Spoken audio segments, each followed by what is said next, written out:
Her name was Emily.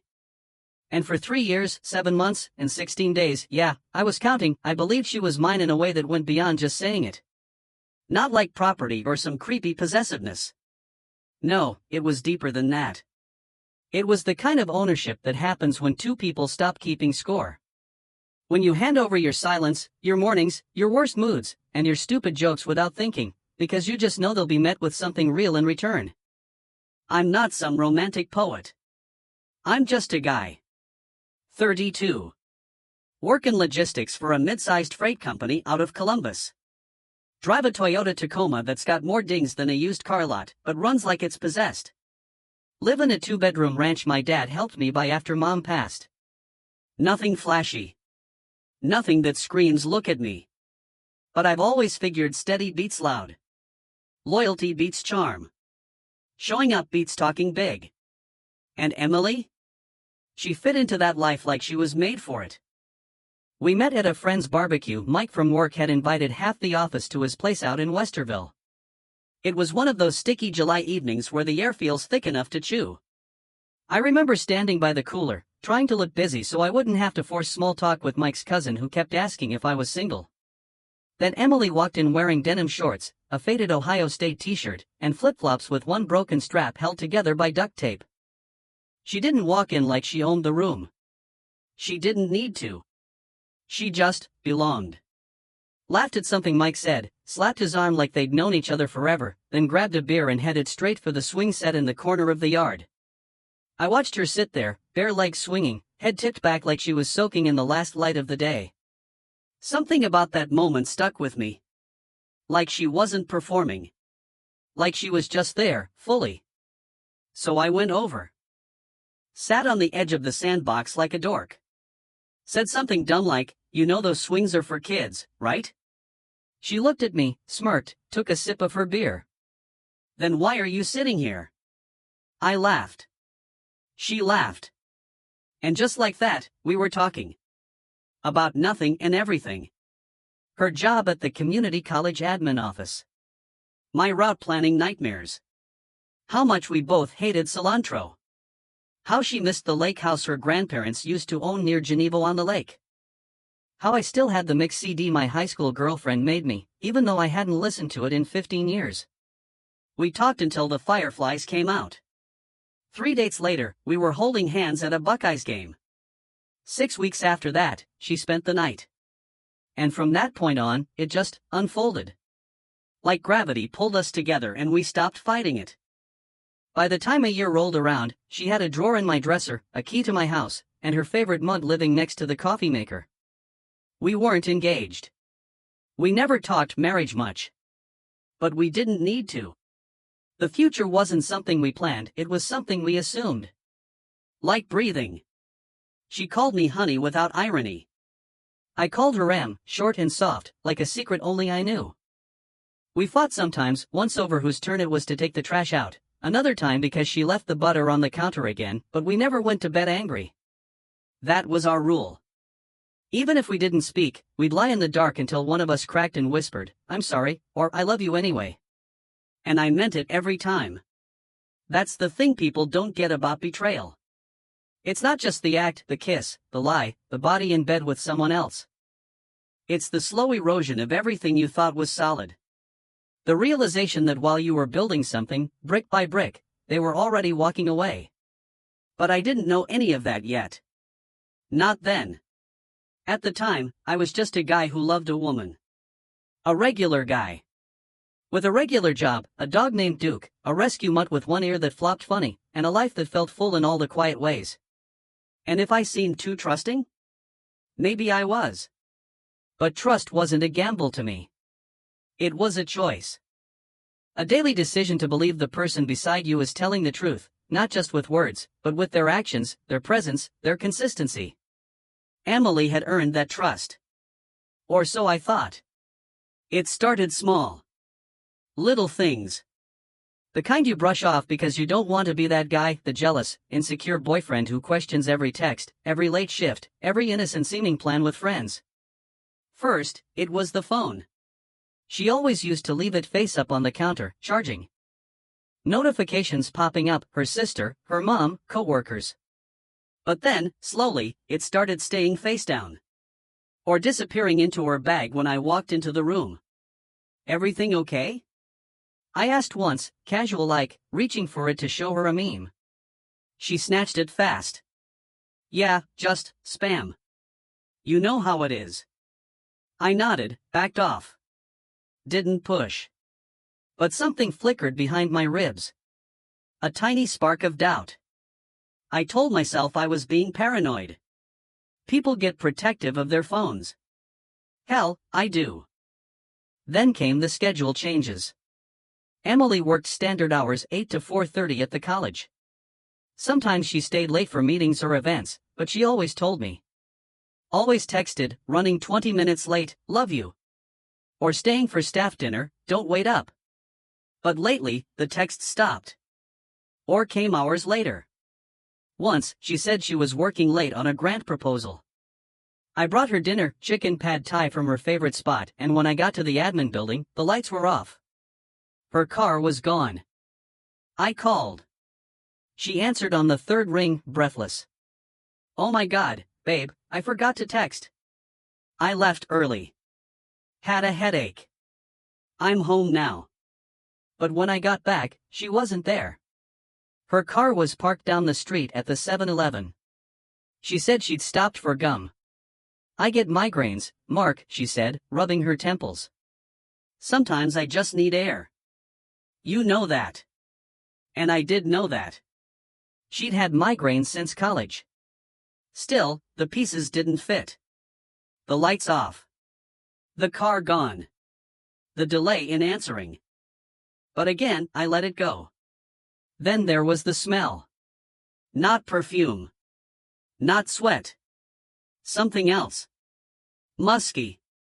Foreign. Like cheap cologne mixed with sweat and laundry detergent that wasn't ours. I noticed it on her jacket one morning. I held it up, sniffed it. Did you go to the gym? You smell like locker room. She froze for half a second. Then smiled. Oh, yeah. I popped in during lunch. Forgot to tell you. You joined a gym? No, silly. Just used the college rec center. Staff perk, remember? I remembered. But she'd never used it before. Never cared for exercise beyond yoga videos in the basement. Still, I didn't press. The truth is, I didn't want to be suspicious. I liked believing in her. I liked the version of the world where love was simple, where loyalty was automatic, where the woman you trusted with your bed and your breakfast also trusted you with her honesty. So I ignored the whispers in my gut.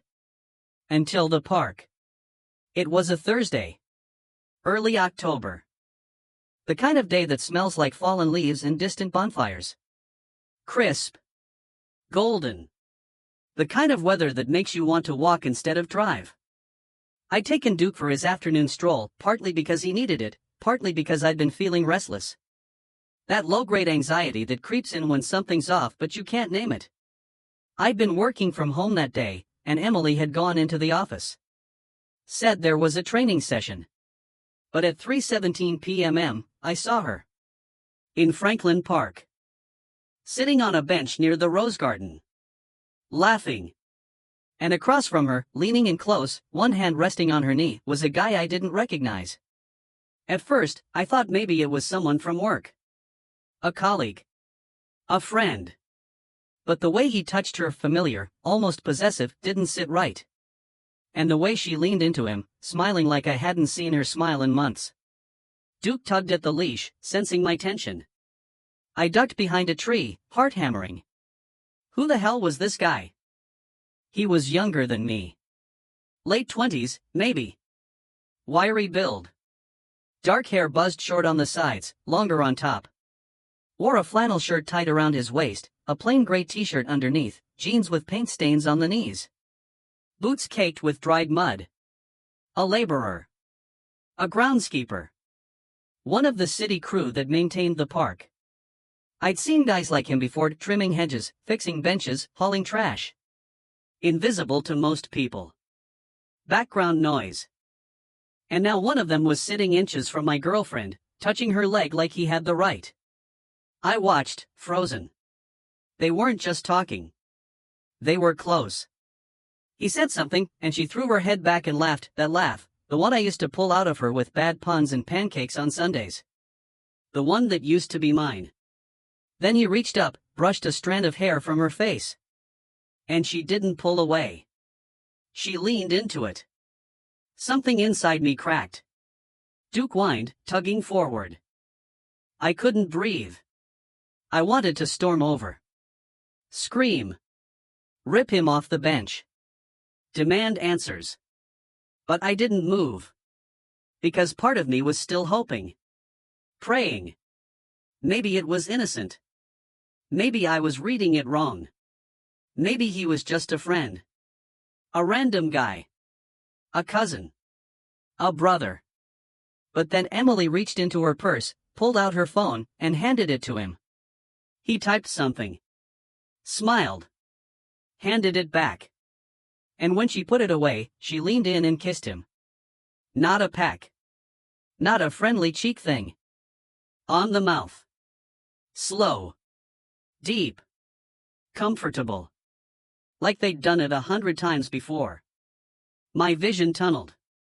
The world narrowed to that bench, that kiss, that filthy hand on her knee. And just like that, every little thing fell into place, the phone, the missing nights, the strange smell, the excuses. She wasn't working late.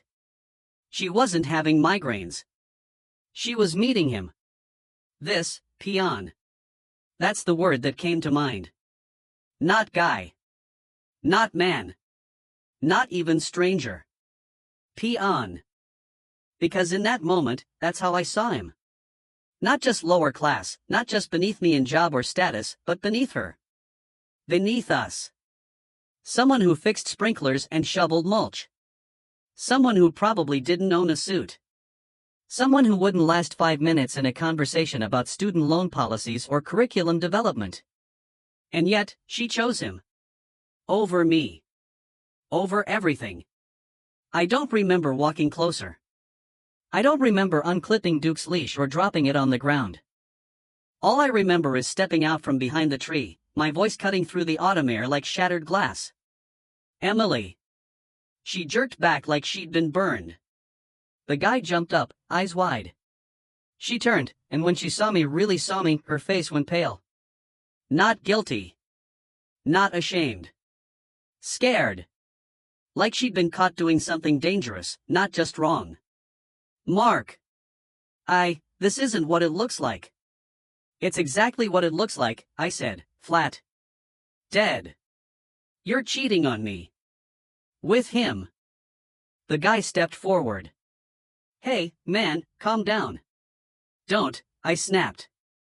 Don't you dare talk to me. Emily stood up, hands out. Mark, please. Let's talk. Not here. No, I said. Right here. Right now. Who is he? She glanced at him. A look I'd never seen before. Not love. Not quite. But something warm. Protective. This is Jamie, she said quietly. We've been seeing each other. How long? She hesitated. Answer me. 6 months. 6 months. Half a year. While I brought her soup when she was sick. While I held her at her mom's funeral. While I planned a surprise weekend in Door County. While I told her I wanted to adopt a kid someday. 6 months. You're kidding me, I whispered. I'm sorry, she said. I didn't mean for it to happen. Bullshit, I said. You didn't mean to answer my calls with a headache excuse while you were screwing a park worker? You didn't mean to hide your phone? To lie? To kiss him in public like you didn't give a damn who saw? Jamie stepped in again. Look, she didn't want to hurt you. Shut up. I roared. You don't get to talk. You don't get to play noble. You knew she was with someone. You knew. And you still did this. He opened his mouth, but Emily put a hand on his arm. "It's on me," she said. "Not him." Those words hit harder than any slap. She wasn't defending him. She was protecting him. And in that moment, I realized this wasn't just about sex. This wasn't just a fling. She cared for him. Maybe even loved him. And me? I was the leftover. The comfortable option. The safe, boring guy she stayed with until she found someone who made her feel something real. Duke barked, pulling at the leash still dangling from my hand. People were staring now. A woman with a stroller. A jogger slowing down. A teenager filming on his phone. I didn't care. "I loved you," I said, my voice breaking. "I trusted you. I gave you everything." Emily's eyes filled. "I know. And I'm so sorry. I never wanted to." "Save it," I said. "Just get out of my sight."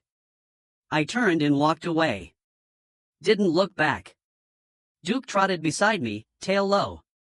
Behind me, I heard her call my name once. I kept walking. By the time I reached the car, my hands were shaking so bad I could barely unlock the door. I sat there for 20 minutes, gripping the wheel, staring at nothing. The sun dipped below the trees. The park emptied. And me? I was gone too. Not physically. But the man who believed in love, in loyalty, in happy endings? He died in that park. Along with everything I thought I knew about Emily. And about myself. I drove home in a fog. Not the kind you see on country roads in November, thick and gray and swallowing everything. No, this was worse. It was inside me. A slow, creeping numbness that started in my chest and spread outward, like frost over glass. My hands gripped the wheel, but I wasn't really there. My body was behind the wheel of the Tacoma, but my mind was back in that park, replaying the kiss. The way Emily's fingers curled around Jamie's forearm. The way she looked at him like he'd handed her sunlight after years underground. And then she looked at me, and all I saw was fear. Not guilt. Not sorrow. Fear. Like I was the monster. Like I was the one who'd done something wrong just by showing up. Duke whined from the back seat. I hadn't even clipped his leash back on after the park. He must have been confused. Usually we stop at the trailhead for water, or I scratch behind his ears and say dumb things like, "You're the best dog, aren't you?" But today? Nothing. Just silence and the hum of tires on pavement. When I pulled into the driveway, the house looked exactly the same. White siding. Red front door. Wind chimes Dad gave us last Christmas, still swaying in the breeze. Nothing had changed. And yet, the whole world had cracked open. I sat in the car for 10 minutes. Maybe 15. Staring at the garage door. Waiting for the shock to wear off. Waiting to feel something real. But nothing came. No anger. No tears. Just emptiness. Like someone had reached into my chest and scooped out the part that made me me. Eventually, Duke barked a short, sharp sound that snapped me back. I opened the door, let him out, and walked inside. The house smelled like her. Lavender laundry soap. Vanilla candle. The faint trace of her shampoo, something coconut and tropical, like we were supposed to be on vacation somewhere warm instead of Ohio in October. I dropped my keys on the counter. Walked through the kitchen. Into the living room. Everything in its place.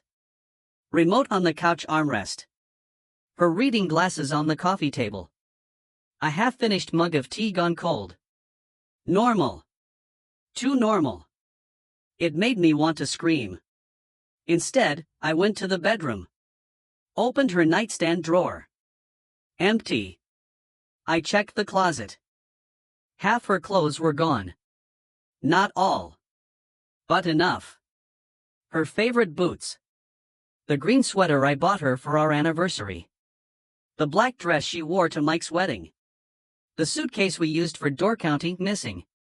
She'd been planning this. Not just the affair. The exit. And not in some panicked, emotional moment.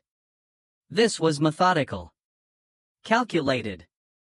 She hadn't just fallen for some guy in the park. She'd been building a life around it, leaving pieces of ours behind like they didn't matter. I sat on the edge of the bed, our bed, and stared at the wall. That's when I saw it. A post-it note stuck to the mirror. Pink. Rounded corners. Her handwriting. Mark. I'm so sorry. I didn't want it to end like this. I'll call you tomorrow. Please don't hate me. M. I read it once. Then again. Then I crumpled it and threw it across the room. Didn't want it to end like this? I said aloud, voice hollow. Then why did you make it end like this? I stood up, pacing back and forth. Like if I moved enough, the pain would burn off. Like I could walk away from what I'd seen. But it followed me. Every step echoed with betrayal. I thought about calling her. Texting. Screaming into the phone until my throat bled. But what would I say? How could you? She already knew. Why him? Would she even answer? Or would she give me some poetic bullshit about connection and feeling alive and all that garbage people use to justify destroying lives? I didn't want poetry. I wanted truth. So I did the only thing I could think of. I went to her phone. Our iCloud was linked, joint photos, shared calendar, message sync. We'd set it up so we could send each other memes or remind each other about vet appointments. Now, it was my weapon. I opened my laptop. Logged in. Went to messages. Scrolled through our history. Hundreds of texts. Thousands, probably. I love you. Good morning, handsome. Can you pick up milk? Miss you at lunch. You're stuck with me forever, right? All lies. Or maybe not lies at the time. But meaningless now. Hollow words spoken by someone who was already halfway out the door. Then I searched her name. Jamie. Nothing. They weren't stupid. They wouldn't text each other from their main numbers. But people leave traces. So I checked photos. Filtered by location. Franklin Park. Dozens of pictures.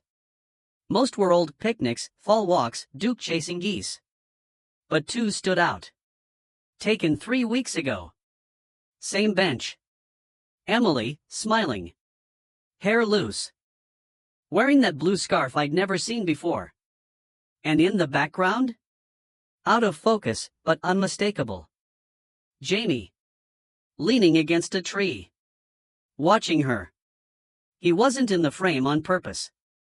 But she'd taken the photo knowing he was there. Knowing it meant something. I clicked on the next one. Closer. Her hand holding a paper cup. And in the reflection of the plastic lid? His face. Smiling.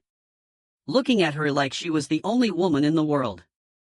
I slammed the laptop shut. My breath came fast. I wanted to break something. The lamp. The TV. The goddamn wind chimes. Instead, I poured myself a drink. Bourbon. Neat. No ice. Downed it in 2 gulps. Burned all the way down. Poured another. Sat in the dark. Drank until the edges blurred. Sometime around midnight, my phone buzzed. Unknown number. I almost didn't answer. But something told me. I picked up. Mark? Her voice. Softer than I remembered. I got your note, I said. Flat. Cold. I didn't know how else to say it. You could have said it to my face. I tried. You walked away. And you expect me to believe you wanted to tell me? That this was some noble confession? You were kissing him, Emily. In public. Like it was nothing. It wasn't like that. Oh, right. It was private. My mistake. Mark, please. Let me explain. There's nothing to explain. You cheated. For 6 months. With a guy who trims hedges. And now you're leaving. End of story. Silence. Then, you don't get it, do you? Get what? That you found someone who doesn't bore you? That you needed excitement? Is that it? Was I not spontaneous enough? Not rugged enough? Not dirty enough for you? No, she said, quiet. It's not about that. Then what? Tell me. Because I deserve that much. Another pause. I felt seen with him, she said. Not as the admin assistant. Not as the girlfriend who has to be perfect. Not as the girl who smiles and says yes and makes sure the towels are folded just right. With Jamie. I was just Emily. Messy. Angry. Loud. Real. And I didn't let you be real? You wanted me happy. Calm. Balanced. You hated it when I cried. When I got mad. You always wanted to fix it. Jamie, he just held me. Even when I was ugly. Especially then. I didn't know what to say. Because part of me heard her. And part of me hated that I did. You think I didn't love the real you? I asked. I loved you when you were sick. When your dad died. When you failed your promotion interview. I was there. But you wanted me to get over it, she said. You wanted me to be okay. Jamie didn't care if I ever was. That's not love, I said. That's indulgence. No, she whispered. That's acceptance. I laughed. Bitter. Broken. So I was too kind? Too stable? Is that my crime? No. Your crime was loving me in a way that made me feel like I had to earn it. I froze. What? You were good, Mark. So damn good. Always doing the right thing. Always putting me first. And after a while, it started to feel like a debt. Like I owed you something just for being decent. That's insane. Is it? You never got mad. Never demanded anything. Never fought for yourself. And I started to wonder, do you even want anything? Or are you just waiting for me to tell you what to do? I wanted you, I said. Isn't that enough? No, she said. Because I needed someone who took. Who wanted me hard. Who got jealous. Who fought. Not just accepted. I sat in silence. The bourbon had worn off. Now, the pain was sharp. Clear. So I was too easy, I said. Too safe. Too good. And that made you run to someone who breaks rules and smells like dirt. I didn't run from you, she said. I ran to something real. And what about loyalty? What about promises? We never made any. We didn't have to. 3 years, Emily. 3 years of living together, of holidays, of talking about adopting a kid. I know, she said. And I'll regret hurting you forever. But I can't live a half-life just to keep you comfortable. Comfortable.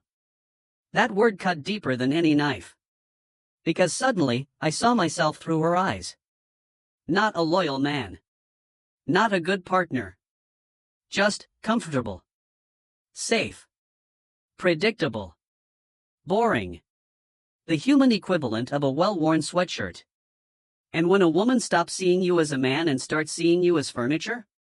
You might as well be dead. I hope he's worth it, I said quietly. He is, she said. To me. Click. She hung up. I sat there. Alone. In the dark. The house felt empty now. Not because she was gone, but because the illusion was. The life we built wasn't real. It was a performance. And I was the only one who didn't know I was acting. I thought about Jamie. Living in some tiny apartment. Working outside in all weather. Probably making less than half what I did. No benefits. No retirement plan. No future. And yet, he had this. The woman I loved. The life I thought was mine. And for what? Because he made her feel real? Or because I stopped being a man and became a caretaker? I didn't sleep that night. Walked the house like a ghost. Found more signs. A receipt in the trash from a gas station near Franklin Park, dated a Tuesday. She said she was working late. A keycard for a motel on Route 3C. Hidden in her makeup bag. And under the spare tire in her Honda? A gym bag. Inside, a change of clothes. Toothbrush. Razor. Perfume. She'd been staying with him. 4 nights. Maybe weekends. While I waited up. Made dinner. Watched stupid movies alone. I carried the bag to the backyard. Lit a fire in the pit Dad helped me build. Threw it in. Watched it burn. Piece by piece. Clothes. Brush. Memories. Ashes swirling into the sky. By morning, I was exhausted. But clear. The grief hadn't hit yet. That would come. In waves. At random moments. A song. A smell. A corner of the couch where she used to sit. But right now? Right now, there was something else. Not sadness. Not even anger. Clarity. I had spent years believing that being good was enough. That loyalty, consistency, kindness, these were the pillars of love. And maybe they are. But love isn't just given. It's taken. It's claimed. It's fought for. And if you stand there with your hands open, waiting for someone to fill them, eventually, they'll walk away to someone who grabs what they want. I showered. Shaved. Put on a clean shirt. Fed Duke. Drove to work. No one noticed. I answered emails. Scheduled shipments. Attended a meeting. Smiled when appropriate. Acted like nothing had changed. But everything had. Because the man who walked into that park yesterday? He believed in trust. The man who walked out? He knew trust is only as strong as the person holding it. And sometimes, no matter how tight you grip it, it slips through your fingers anyway. I started keeping a list. Not on paper. In my head. A running tally of all the ways I hadn't existed in my own life. Number 1, I never argued for what I wanted. I'd say, whatever you'd like, when Emily asked where to eat. You pick the movie. Your family first for holidays. I thought that was love, putting her first. But now I saw it for what it really was, erasure. I wasn't sacrificing. I was disappearing. Number 2, I let her define me. She called me the steady one, the calm one, the responsible one. And I wore those labels like medals. But they weren't compliments. They were cages. She needed someone stable because she was chaotic. Someone quiet because she was loud. Someone who wouldn't challenge her because she didn't want to be challenged. And I played along. I became the backdrop so she could be the main character. Number 3, I mistook comfort for connection. We had routines. Sunday pancakes. Wednesday takeout. Friday Netflix. I thought those rituals meant we were close. But closeness isn't repetition. It's risk. It's saying, this hurts, even when you're afraid of the answer. And I never did that. Not really. I smoothed things over. Changed the subject. Smiled through the ache. And now she was with a man who didn't smooth anything over. A man who worked with his hands. Who smelled like sweat and earth. Who probably cussed when he dropped a wrench on his foot and didn't apologize for it. A man who looked at her like he wanted her, not out of duty, but hunger. Jamie didn't bring her soup when she was sick. He probably didn't remember anniversaries. But he made her feel alive. And suddenly, I understood the cruelest truth of all. It wasn't that I lost her to him. It was that I never had her, not the way he did. Because love isn't just about being there. It's about being seen. And I had spent 3 years making myself invisible so she wouldn't have to look too hard. The first week after the park, I functioned. Work. Dog. Sleep. Repeat. My boss, Linda, pulled me aside on Tuesday. "You okay, Mark? You seem off." "I'm fine," I said. "Just tired." She nodded, unconvinced. "If something's going on, you can talk to me. We've got EAP, you know. Employee Assistance Program." "Appreciate it," I said. "But I don't need help."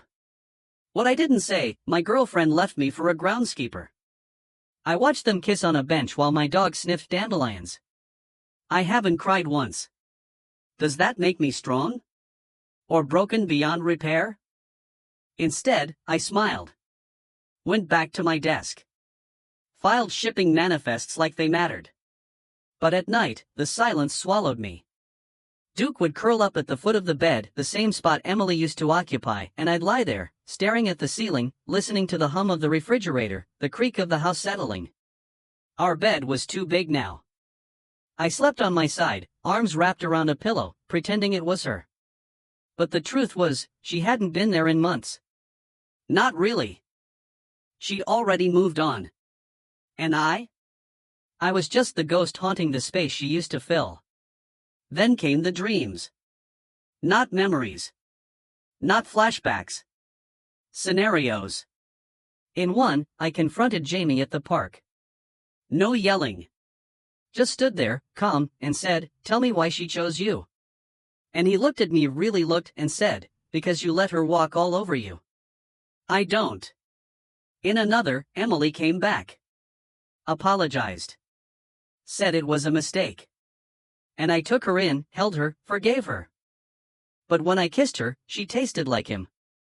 Like beer and cheap cologne and grass stains. I woke up sweating. Heart pounding. Alone. Mike called on Friday. "Hey, man. You avoiding me?" "No," I said. "Just busy." "Bullshit. Emily told Sarah you two split." Sarah was Mike's wife. Also Emily's closest friend. So of course she knew. Of course they all knew. "How long?" I asked. There was a pause. "Few months, I think." Sarah said Em was miserable. Said you were distant. Distant? That's what she said. And you believed her? I don't know, man. I'm not judging. But Sarah says Em hasn't been happy in a long time. She was happy enough to laugh in the park, I said. Happy enough to kiss him in public. Mike sighed. Look, I don't know the details.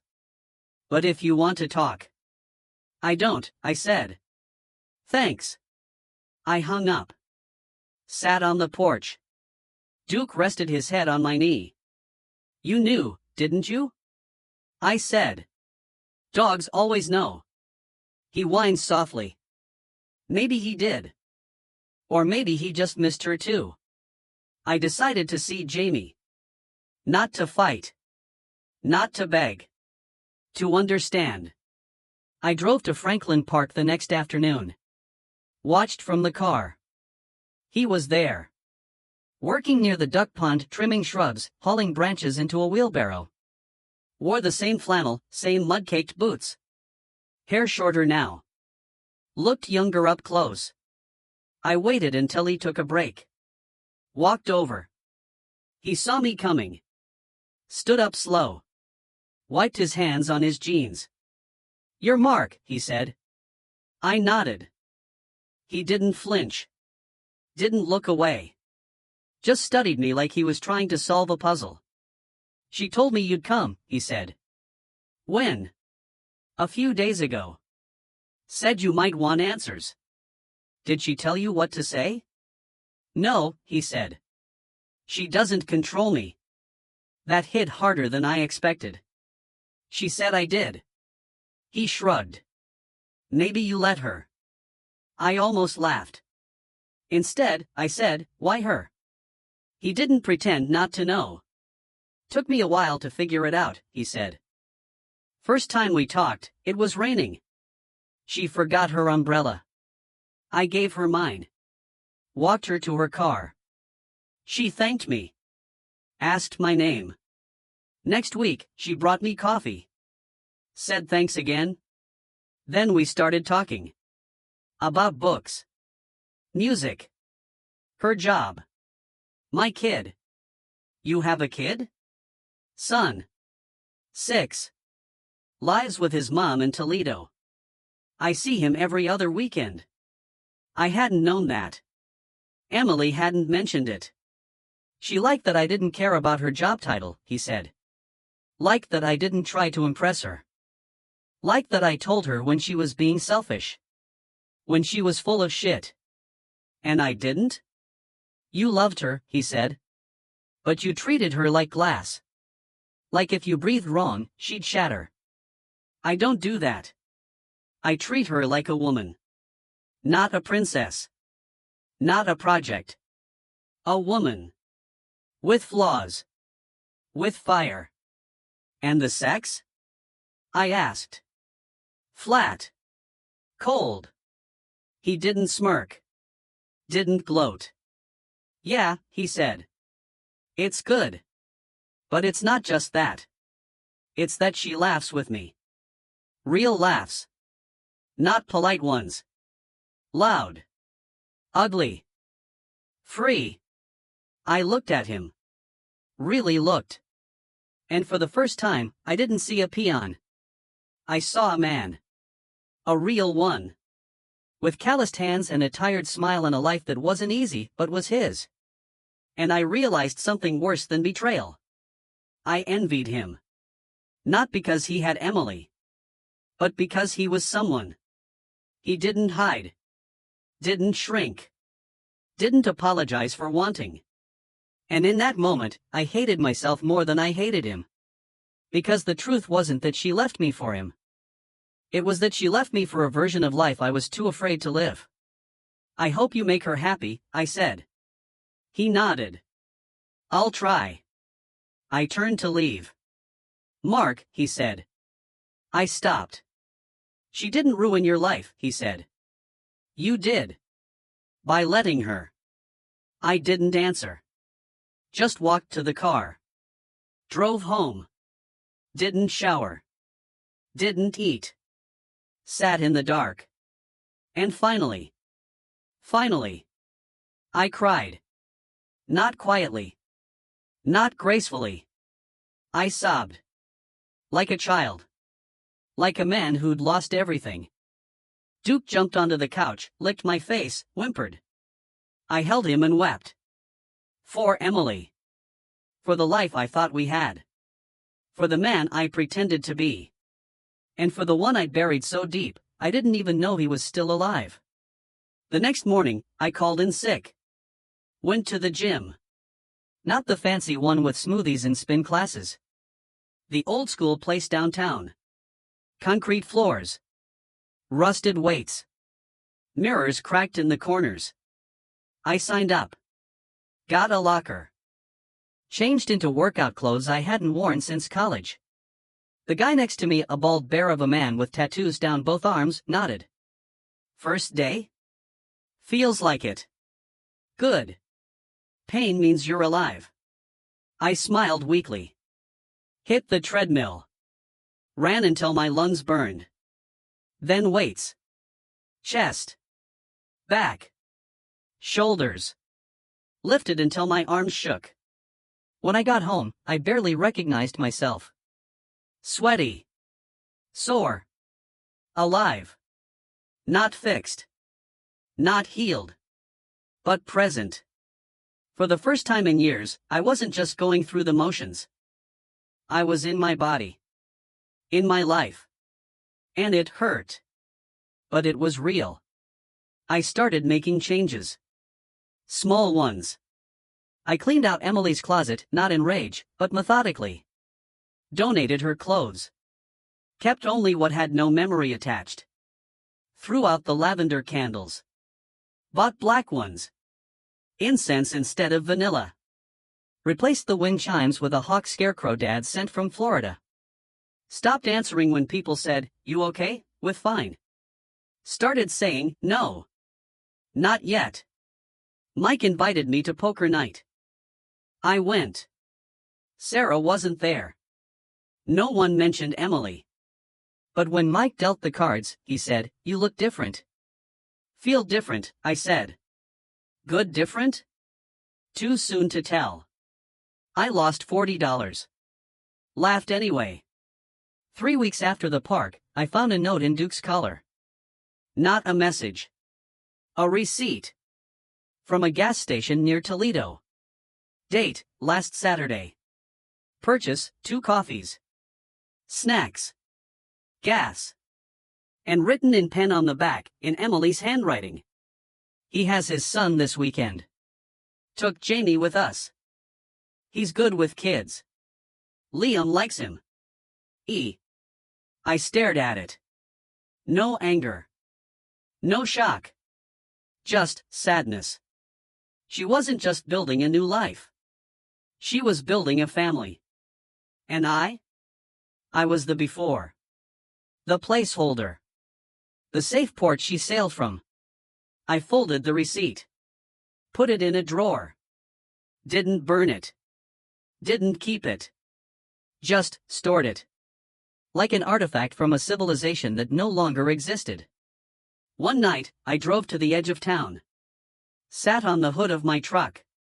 Looked at the stars. Duke lay beside me, tail thumping. I thought about calling someone. But there was no one. Emily was gone. My friends were hers first. My parents lived 3 states away. And me? I was still learning how to be alone without being lonely. So I stayed. Listened to the crickets. Felt the cold seep through my jacket. And for the first time, it didn't feel like punishment. It felt like peace. Not happiness. Not closure. But the quiet after the storm. The space where healing begins. Because here's what they don't tell you about betrayal.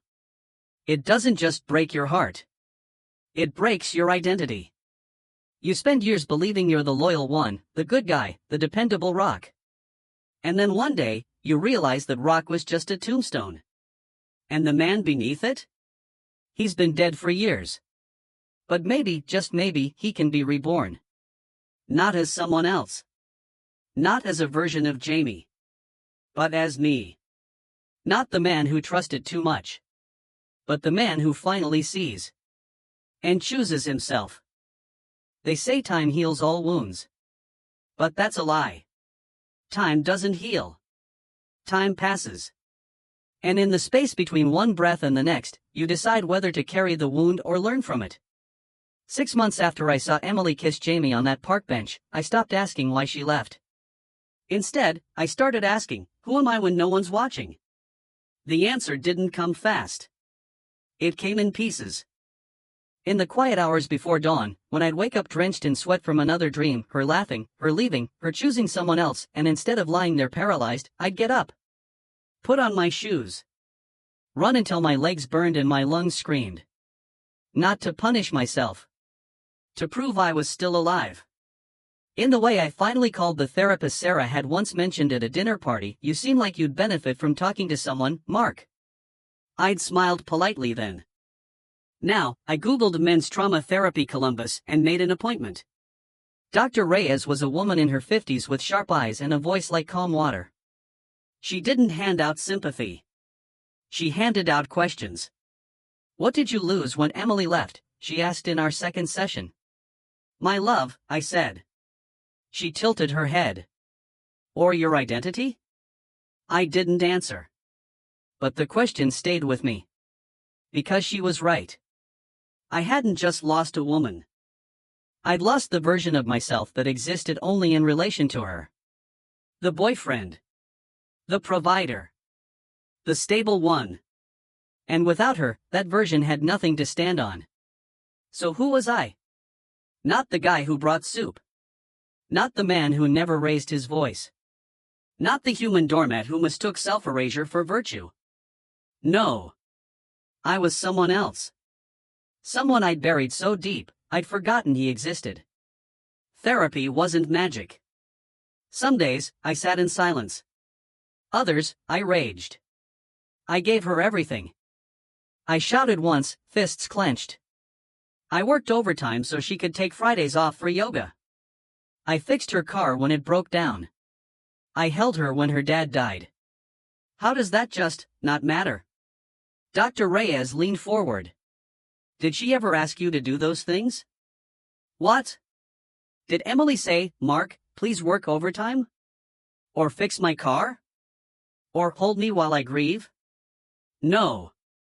But you did them anyway. Because you thought that's what love required. I exhaled. Yeah. And in doing them, you never asked yourself, what do I need? I looked down. No, I whispered. I didn't. That's not love, Mark. That's performance. And when you perform for someone long enough, they stop seeing the person. They see the role. It hit me like a punch. All those years, I thought I was being noble. But I was auditioning for a part that didn't exist. Because real love isn't earned. It's shared. And I've been trying to earn something that should have been freely given. I started small. Reclaimed things. My music. Emily hated classic rock. Said it was angry white man noise. So I turned it down. Switched to playlists she liked: indie folk, soft jazz, whatever calmed her nerves. Now, I cranked Springsteen in the truck. Played Zeppelin while cooking. Let the drums and guitars fill the silence she'd left behind. I dug out my old guitar, a Christmas gift from high school I'd barely touched. Tuned it. Played 3 chords. Sounded awful. Kept playing. Duke howled along. I laughed. For the first time in months, it wasn't forced. Work noticed. Not in a bad way. Linda pulled me aside again. You're different. Good different? I asked, echoing my words to Mike. She smiled. Less careful. You spoke up in the meeting today. Disagreed with Henderson. Didn't apologize 5 times after. I meant what I said, I told her. His routing plan would have cost us in fuel. She nodded. Took guts to say it. I didn't feel like I had guts. But maybe that was the point. Courage isn't the absence of fear. It's action despite it. And for the first time, I wasn't afraid of conflict. Afraid of being seen. Afraid of wanting something and saying so. Then came the night I ran into them. Emily and Jamie. At the grocery store. Whole Foods, near Grandview. I was in the cereal aisle. Duke needed dog food when I turned and saw her. She looked different. Lighter. Hair shorter. No makeup. Wore jeans and a flannel shirt, the same kind Jamie always wore. And beside her? Him. Pushing the cart. One hand on the handle, the other resting on the back of her neck. Casual.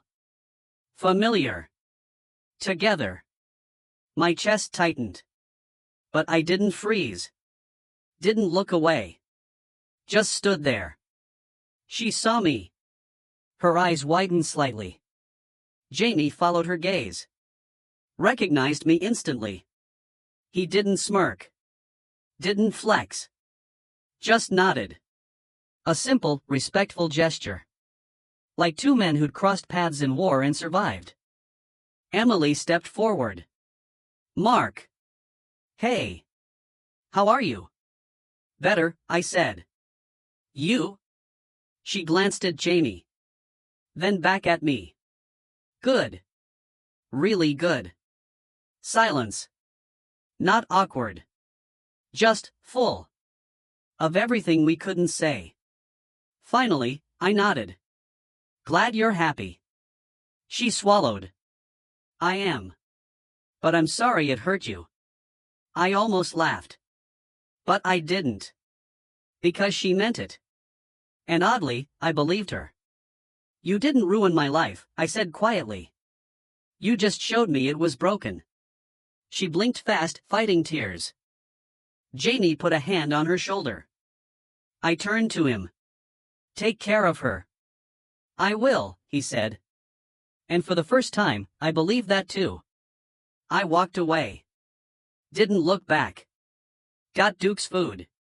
Paid. Drove home. And when I got there, I didn't pour a drink. Didn't call anyone.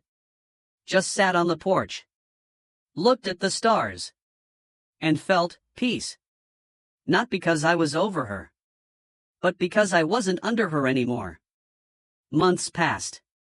I kept going to therapy. Started volunteering at the animal shelter on weekends. Met a woman there, Claire. Early 40s. Divorced. Sharp wit. Laughed like she didn't care who heard. We bonded over a 3-legged pit bull named Tank. She didn't flirt. Didn't push. Just talked. About books. Dogs. Her daughter in Denver. After 6 weeks, she asked if I wanted coffee. I said yes. We met at a diner. Talked for 2 hours. No grand confession. No emotional dump. Just conversation. When she said, I like you, Mark. But I won't wait for you to be ready, I didn't panic. I said, I'm not ready. But I'm willing to try. She smiled. That's enough for now. We went on 3 dates. Then 4. Then, on the 5th, she kissed me. And when she did, I didn't think of Emily. I didn't compare. I just felt. Her lips. Her hands. The warmth of someone choosing me not as a refuge, not as a replacement, but as a possibility. Afterward, she rested her forehead against mine. You're different, she said. Everyone keeps saying that. Good different? I smiled. I think so. I can wait, she said. As long as you don't disappear.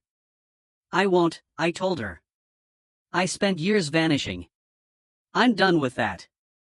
A year after the park, I took Duke to Franklin Park. Same bench. Fall had returned. Leaves golden. Air crisp. I sat down. Watched the ducks. Duke sniffed the grass. A couple walked by laughing, holding hands.